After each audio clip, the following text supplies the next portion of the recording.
ஆண்டவரும் இரட்சகருமாகிய இயேசு கிறிஸ்துவின் திருநாமத்தினாலே சபையாருக்கு என்னுடைய அன்பின் நல்வாழ்த்துக்களை நான் தெரிவித்துக் கொள்கிறேன். சில நேரங்களிலே நம்முடைய சூழ்நிலைகளை பார்த்து நமக்கு ஏற்படுகிற பயம், நம்முடைய நிலை இப்படி இருக்கிறதே என்று சொல்லி நாம் வேதனைகளுக்குள்ளும் போராட்டங்களுக்குள்ளும் இருக்கும்போது நம்மை அறியாமல் நாம் சொல்லுவோம், ஆண்டுடைய கரம் என்மேல் பாரமாய் தங்கி இருக்கிறதே என்று சொல்லி.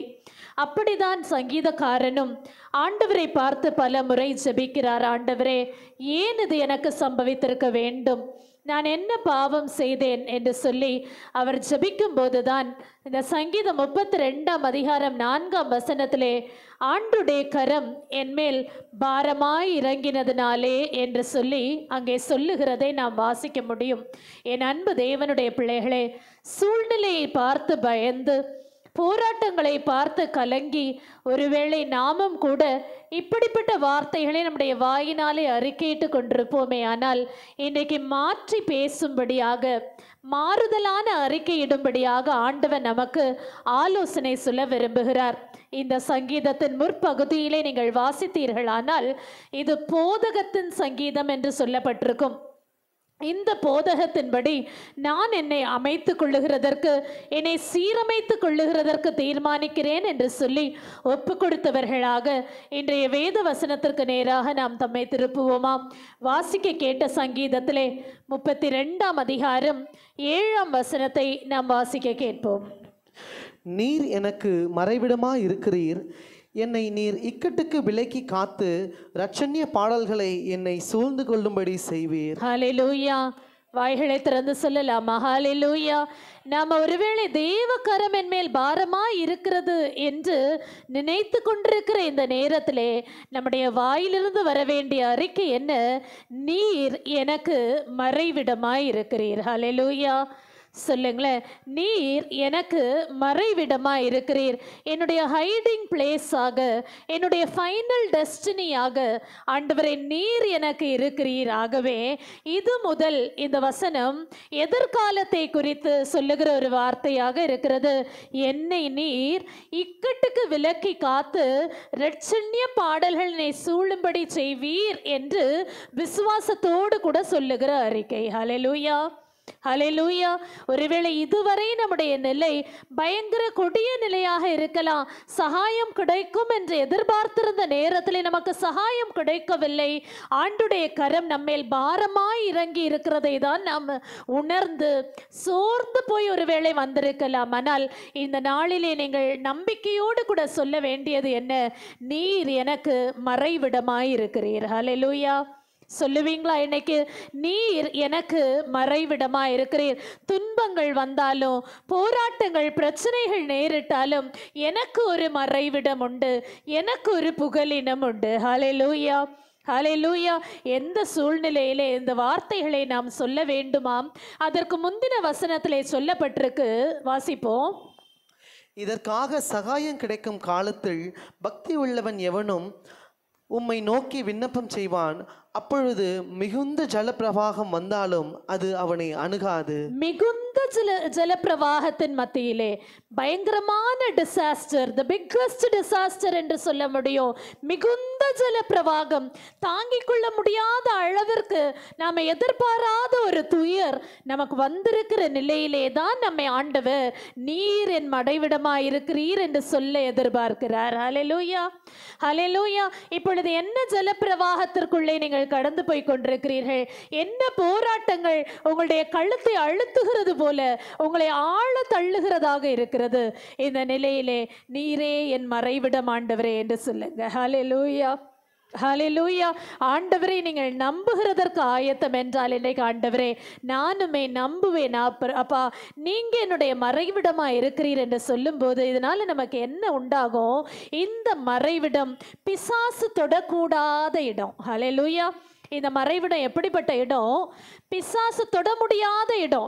ஆண்டவருக்கு அண்டையிலே இருக்கக்கூடிய சிலுவையின் நிழல் தான் இந்த மறைவிடம். இந்த மறைவிடத்திற்குள்ளே வந்தவர்களுக்கு பிசாசு எந்த தீங்கும் உண்டாக்க முடியாது. ஹல்லேலூயா, ஹalleluya. ஆண்டவரை பார்த்து சொல்லுங்க, நீர் என் மறைவிடமாயிருக்கிறீர். ஹalleluya, ஹalleluya. ஆனா நம்முடைய முகத்துக்கு முன்னால தான் பிசாசு நிற்கிறான். நம்முடைய முகத்துக்கு முன்பாக சிதறடிக்கிறவன் என்று கொண்டிருக்கிறான் என்று நாகும் 2ஆம் அதிகாரம் 1ஆம் வசனம் சொல்லுகிறது.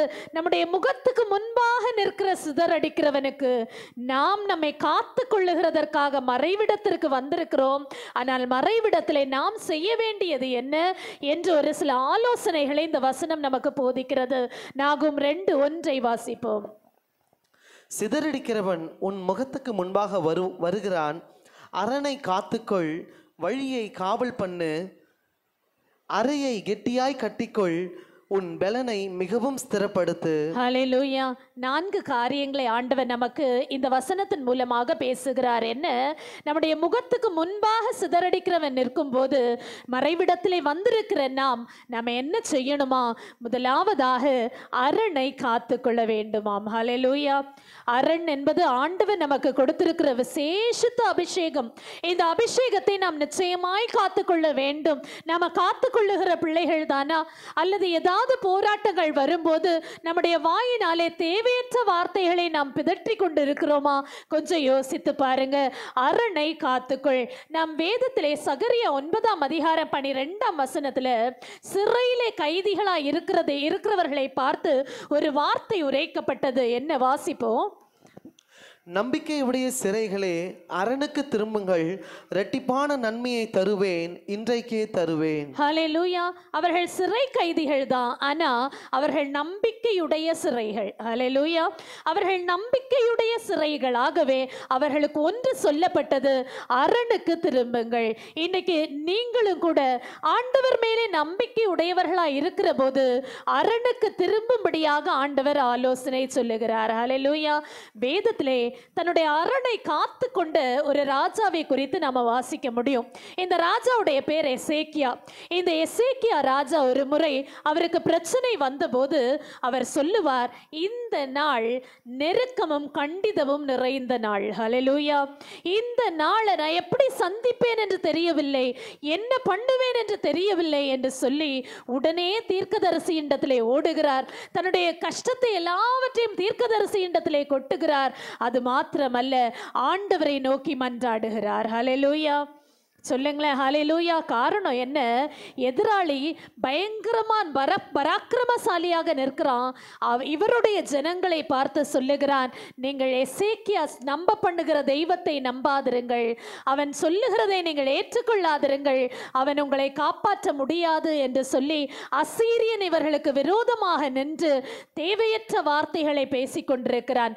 அந்த நேரத்திலே தான் எசேக்கியா, என்னுடைய ஜனங்கள் மனம் மாறி போய்விடக் கூடாது என்கிற ஏக்கத்தினாலே, கர்த்தரை விட்டு விலகி போக கூடாது என்கிற ஏக்கத்தினாலே, தன் அரணை காத்துக்கொள்ள வேண்டுமே என்கிறதற்காக ஆண்டவரை நோக்கி மன்றாடுகிறார். ஹalleluya, ஹalleluya. அதை தான் நாம் வேதத்திலே ஏசாயா 37ஆம் அதிகாரம் 20ஆம் வசனத்திலே வாசிக்க முடியும். வாசிப்போம். இப்போதும் எங்கள் தேவனாகிய கர்த்தாவே, நீர் ஒருவரே கர்த்தர் என்று பூமியின் ராஜ்யங்கள் எல்லாம் அறியும்படிக்கு எங்களை அவன் கைக்கு நீங்களாக்கி ரட்சியும் என்று விண்ணப்பம் பண்ணினான். ஹalleluya.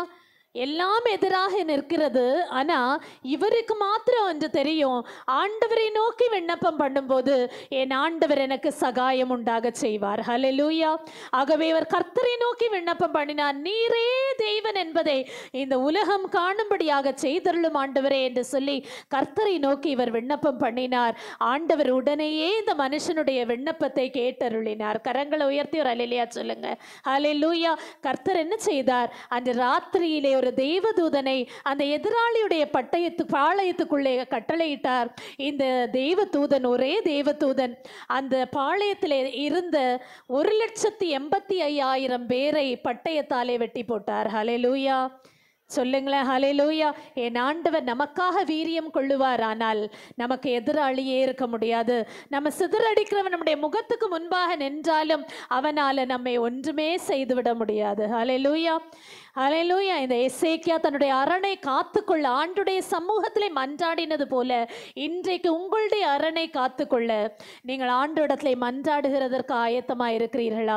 இந்த நிலை ஒருவேளை நம்பிக்கையற்ற நிலைதான், என்ன நடக்கும் என்று தெரியாத ஒரு நிலைதான். ஆனால் இந்த நிலையிலே என் ஆண்டவர் உரைக்கிறார் சகரியா 9:8 என் ஆலயம் காக்கப்படும்படிக்கு அதிலே நான் பாளையம் போடுவேன். ஹல்லேலூயா. அதிலே நான் அதை சுற்றிலும் பாளையம் போடுவேன், அதை வேலி அடைத்து நான் பார்த்து கொள்ளுவேன் என்று என் கர்த்தர் உங்களுக்கு வாக்கருளுகிறார். ஹல்லேலூயா. அரணை காத்து கொள்ளுகிறீர்களா? இன்றைக்கு ஒப்பு கொடுங்க. ஆண்டவரே, என்னுடைய அரணை நான் காத்து கொள்ளுகிறதற்கு நான் ஒப்பு கொடுக்கிறேன். ஆண்டவரே, ராவும் பகலும் ஆண்டுடைய சமூகத்திலே நான் காத்திருக்க நான் தீர்மானிக்கிறேன் ஆண்டவரே என்று ஒப்பு கொடுங்கள். ஆபிரகாம் தனித்திருக்கையில் ஆண்டவர் அவரை அழைத்து வாக்கு பண்ணினார், வாக்கு தத்தத்திற்கு ஏற்றபடி தான் பெற்றுக்கொண்டார் என்று சொல்லி வாசிக்கிறோம். உங்களுடைய அரணை நீங்கள் காத்து கொள்ளுவீர்களா? அடுத்ததாக நாம் வாசிக்க கேட்டோம், அதே நாகும் 2:1 அரணை காத்துக்கொள், வழியை காவல் பண்ணு. அடுத்து நம்ம என்ன செய்யணுமா? வழியை காவல் பண்ண வேண்டும். வழியை நாம் காவல் பண்ண வேண்டுமானால் நாம் முதலாவதாக என்ன செய்ய வேண்டும் என்று ஆண்டவர் ஆலோசனை தருகிறார். எரேமியா 6:16 என்ன செய்யணுமா? வாசிப்போம்.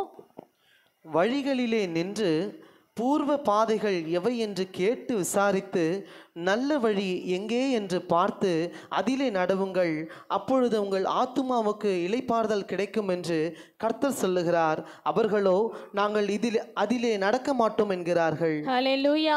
அவர்களோ அதிலே நடக்க மாட்டோம் என்கிறார்கள். நானோ எதில் நடப்பேன்? நல்ல வழி எது என்று கண்டு அதிலே நடப்பேன். அதற்கு முதலாவதாக நம்முடைய பழைய பாதைகள், பூர்வ பாதைகளை சிந்தித்து பார்க்க வேண்டுமா? திரும்பி பார்க்க வேண்டுமா? நம்முடைய நடை சரியானதாக இருக்கிறதா? அல்லது தேவையற்ற நடை நாம் நடக்கிறோமா? தேவையற்ற பாதைகளை நாம் தெரிந்து கொண்டிருக்கிறோமா என்று பூர்வ பாதைகளை விசாரித்து நல்ல வழி எங்கே என்று பார்த்து அதிலே நடவுங்கள். ஹல்லேலூயா. சொல்லுங்களேன். வழியிலே நீங்கள் காவல் பண்ணுகிறதற்கு செய்ய வேண்டியது இதுதான். ஹல்லேலூயா. ஆண்டவரே, நான் நல்ல வழியை தெரிந்து கொள்ள, கர்த்தருக்கு காண்பிக்கிற வழியிலே நான் ஓட, என்னுடைய கால்கள் ஓட என்னை நான் ஒப்பு கொடுக்கிறேன். ஆண்டவரே, என்னை நீங்கள் உங்களை ஒப்பு கொடுப்பீர்கள், ஆனால் என் ஆண்டவர் உங்களுடைய வழியை காவல் பண்ண கிருபை செய்வார். ஹல்லேலூயா. வேதத்திலே ஒரு ராஜா, மகா பெரிய பராக்கிரமம் படைத்த ராஜா நேபுகாத் நேச்சார். ஆனால் அவர் தோற்று போனார். காரணம் என்னன்னா, அவருடைய ஒரு வீராப்பு, அவருடைய மேட்டிமை, ஆண்டவருக்கு பிடிக்காத காரியத்திலே அவருடைய வார்த்தைகளை அவர் பேசினதினாலே அவருக்கு எச்சரிக்கை பெற்ற போதும், ஆண்டவர் அவரை எச்சரித்த போதும் அந்த எச்சரிப்பை குறித்து அவர் கலங்காதபடிக்கு அவர் மேட்டிமையான பேச்சு பேசினார். அவர் மிருகமாக தள்ளப்பட்டார். ஹல்லேலூயா. சொல்லுங்களேன். ஹல்லேலூயா. ராஜா அந்தஸ்தில் இருந்த மனுஷன் ஒரே நிமிஷத்தில் ஒரு காட்டு மிருகங்களோடு சஞ்சரிக்க வேண்டிய நிலை ஏற்பட்டது. வேதத்திலே என் ஆண்டவர் ஒரு 3 மிருகங்களை குறித்து இன்றைக்கு உங்கள் மத்தியிலே பேசும்படியாக என்னை ஏவினார். இந்த 3 மிருகங்கள் WWW என்ற குறிப்போடு கூட நான் உங்களுக்கு சொல்ல விரும்புகிறேன். WWW என்றால் உங்களுக்கு தெரியுமா என்று எனக்கு தெரியவில்லை. நாம் இன்டர்நெட்டில் கூகுளில் சர்ச் பண்ண வேண்டுமானா எப்போதுமே அந்த அட்ரஸை டைப் பண்ணுறதுக்கு முன்னால் www. என்று தான் டைப் பண்ணுவார்கள். வேர்ல்டு வைடு வெப் என்பது தான் அதோடைய ஃபுல் ஃபார்ம். உலகத்தையே ஆண்டு கொண்டிருக்கிற இன்டர்நெட்டில் இந்த www என்பது அதிக பெருமையுடையதாக இருக்கிறது, அதிக கனமுடையதாக இருக்கிறது. இன்றைக்கு ஆண்டவர் வேதத்திலிருந்து நம்மளுக்கு www சொல்லித்தரப்போகிறார். கற்றுக்கொள்ளலாமா? நம்ம வேதத்தில் இந்த முதலாவது W எதை குறிக்கிறது என்பதை யோபு புஸ்தகம் 39:5 வாசிக்க போகிறோம். வாசிப்போம். காட்டு கழுதையை தன்னிச்சையாய் திரிய விட்டவர் யார்? அந்த காட்டு கழுதையின் கட்டுகளை அவிழ்த்தவர் யார்? ஹல்லேலூயா. இந்த முதல் W என்ன? காட்டு கழுதை. முதல் W என்னது சொல்லுங்க? காட்டு கழுதை. வைல்டு டாங்கி. வைல்டு டாங்கி, காட்டு கழுதை. இந்த காட்டு கழுதை தன்னிச்சையாய் திரிகிறது. இந்த காட்டு கழுதை எப்படி திரிகிறது? சொல்லுங்க. தன்னிச்சையாய் திரிகிறது, தன்னுடைய இச்சையின்படி திரிகிறது. அதோடைய வழி அதுக்கு தெரியாது. தன்னுடைய வழியை காவல் பண்ண அறியாத காட்டுக்கழுதை, தன்னுடைய வழியை காவல் பண்ண தெரியாத காட்டுக்கழுதை. இங்க நம்மள யாராவது காட்டுக்கழுதைகள் இருக்கிறோமான்னு கொஞ்சம் யோசித்து பார்க்கணும். அல்லேலூயா. வழியிலே அவங்க போன போக்குல போவாங்க, யார் சொன்ன பேச்சும் கேட்க மாட்டாங்க, திரிய விடுகிற இருதயம் உடையவர்கள். அல்லேலூயா. அதுதான் இந்த முதல் W. காட்டு கழுதையின் இருதயம் உடையவர்களாக நாம் இன்றைக்கு இருக்கிறோமானா நம்முடைய வழியை நம்ம காவல் பண்ண முடியாது. ஆண்டுடைய நாமத்தினாலே நாம இன்னைக்கு ஒரு தீர்மானம் எடுப்போம். ஆண்டவரே, நான் காட்டு கழுதை இல்லப்பா. அல்லேலூயா. கரங்களை உயர்த்தி ஒரு அல்லேலூயா சொல்லுங்க. நான் காட்டு கழுதை இல்லை. இந்த நேபுகாத் நேச்சார் காட்டு கழுதையாக மாறினார். எதனால? அவருடைய மேட்டிமையினால, அவருடைய வழியை காவல் பண்ண அவர் தவறுதுனால. இன்றைக்கு என் அன்பு தேவனுடைய பிள்ளைகளே, அவருடைய புத்தி அவருக்கு திரும்ப வந்தபோது வானத்தை ஏறெடுத்தேன் என்று சொல்லுவார். ஹல்லேலூயா. என் கண்களை வானத்துக்கு நேராக ஏறெடுத்தேன் என்று சொல்லுவார். இன்னைக்கு நாம காட்டு கழுதைகளாக இருக்கிறோமா? அப்படியானா இல்லை ஆண்டவரே, என்னுடைய கண்களை வானத்துக்கு ஏறெடுக்கிறேன் என்று சொல்லுங்க. ஹல்லேலூயா சொல்லுங்களேன். ஹல்லேலூயா. என்னுடைய கண்களை வானத்துக்கு ஏறெடுக்கிறேன். வேதத்தில் அநேக காட்டுக்கழுதைகளாய் மாறினவர்களை நம்ம வாசிக்க முடியும். இவங்க எல்லாரும் சின்ன சின்ன தன்னிச்சைக்காக காட்டுக்கழுதைகளாக மாறினவங்க.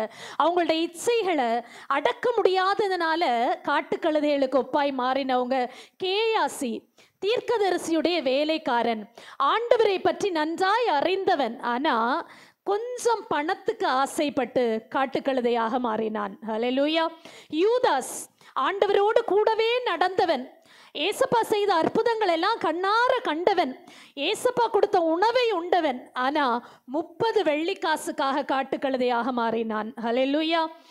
ஆகான் ஒரு பாபிலோனிய சால்வை மீது ஆசைப்பட்டு தன்னுடைய தேசம் முழுவதும் அழிகிறதற்கு காரணமான காட்டுக்கழுதையாக மாறினான்.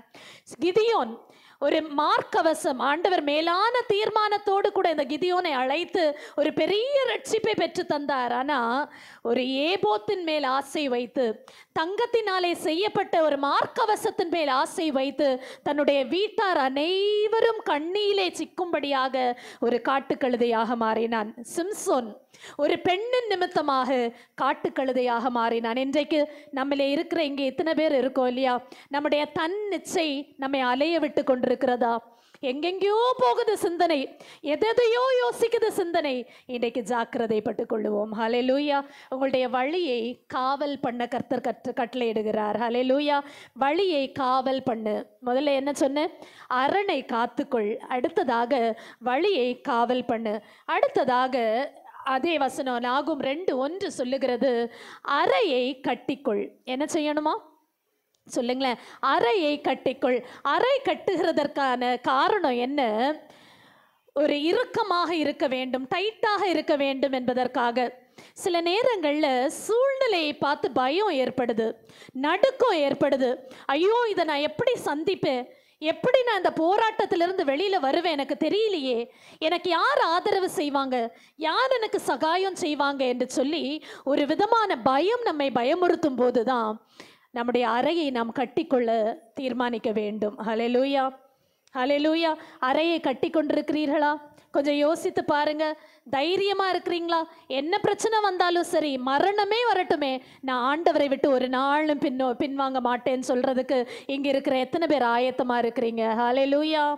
ஹல்லேலூயா. நான் தைரியமா இருப்பேன், என் ஆண்டவர் எனக்காக வைத்திருக்கிற பாதையிலே மனமகிழ்ச்சியாய் ஓடுவேன் என்று சொல்லுங்க.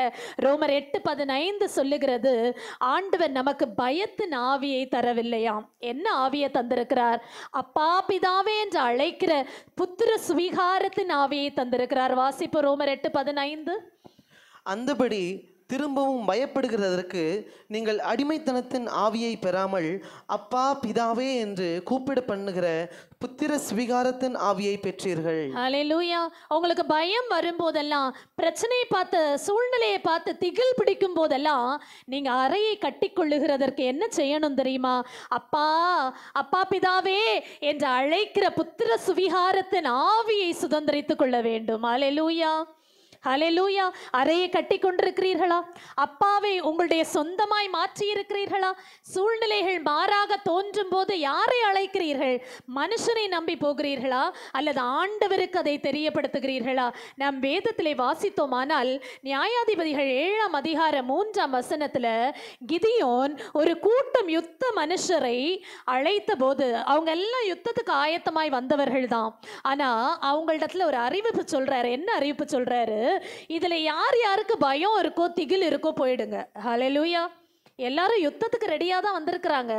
ஆனால் இந்த ஆலோசனை அவர் சொன்ன உடனே, இந்த அறிவிப்பை அவர் சொன்ன உடனே உண்மையாகவே பயப்பட்டவங்க அதில் 3/4 ஆட்கள் போயிட்டாங்க. ஹல்லேலூயா.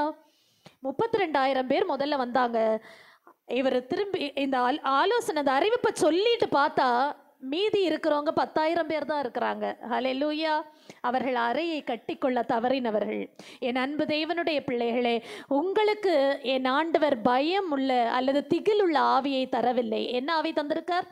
அப்பா பிதாவே என்று அழைக்கிற புத்திர சுவிகாரத்தின் ஆவியை தந்திருக்கிறார். ஹல்லேலூயா. அடுத்த டபிள்யூக்கு போயிடலாமா?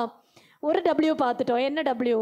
வைல்டு டாங்கி. அடுத்த டபிள்யூ யோபு 39ஆம் அதிகாரம் 9ஆம் வசனத்தை வாசிப்போம். காண்டாமிருகம் உன்னிடத்தில் சேவிக்க சம்மதிக்குமோ? அது உன் முன்னணைக்கு முன்பாக தங்குமோ? ஹல்லேலூயா. அடுத்த டபிள்யூ வைல்டு ஆக்ஸ் என்று சொல்லுவார்கள். காண்டாமிருகம். அடுத்து என்னது? காண்டாமிருகம். இந்த காண்டாமிருகம் பலம் மிகுந்த ஒரு மிருகம். காட்டில் தான் இருக்கக்கூடியது. பயங்கர பலவான் என்று சொல்லக்கூடிய ஒரு மிருகம் தான் இந்த காண்டாமிருகம்.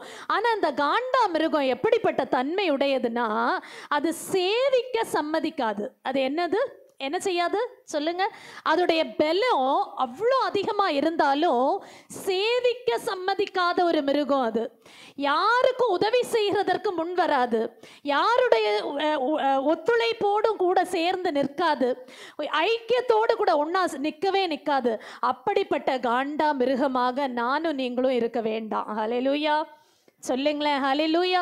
தன்னுடைய பலத்தின் மிகுதியினால அது அநேகருக்கு உதவி செய்ய முடியும். ஆனால் அது உதவி செய்யவே செய்யாது. அது சோம்பேறி மிருகம். அது என்ன மிருகம் சொல்லுங்க? சோம்பேறி மிருகம். அதுக்கு பராக்கிரமம் இருக்கு, ஆனால் அந்த பராக்கிரமத்தை நல் காரியங்களுக்காக அது பயன்படுத்தாது.